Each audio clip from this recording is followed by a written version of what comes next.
আজ আমি আপনাদেরকে অনুভূতি দেব না খেয়ে মরার যন্ত্রণা কতটা কঠিন, আর যে অর্ধেক খায় অর্ধেক ফেলায় এই ভিডিওটা তাদেরকে শেয়ার করুন। সর্বপ্রথম একদিন না খেয়ে থাকলে আপনার ব্যাটারি লো হয়ে যাবে, তারপর দ্বিতীয় দিন ক্ষুধা লাগবে এবং কি ঘাস লতা পাতা নষ্ট খাবার খেতে মন চাইবে, তারপর ক্ষুধা লাগা বন্ধ কারণ আপনার পেট মরে গেছে।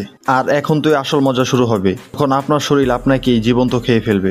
সর্বপ্রথম ফ্যাট খাবে, যেটা আপনি ফাস্টফুড এবং মাংস খেয়ে বানিয়েছেন। সব ফ্যাট শেষ হওয়ার পর ঠান্ডায় জমে যাবেন কম্বলের নিচে থাকলেও। পরে বডি মাসাল খাবে হৃদয় এবং মস্তিষ্ক জীবিত রাখার জন্য। গাল ভিতরে শরীর পাতলা অবস্থা এরকম চুইসা আম ফালায় দেয় যেরকম।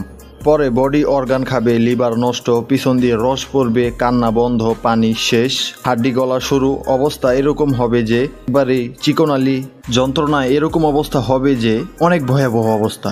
পরে শেষ নিঃশ্বাস ত্যাগ করে দুনিয়া থেকে দাফন। এখন বলেন আরো নষ্ট করবেন খাবার? এই রাকিব, তোর লেগে খাবার টেবিলে রাখা আছে। আমি খাবো না, ডাস্টবিনে ফালাইয়া দাও।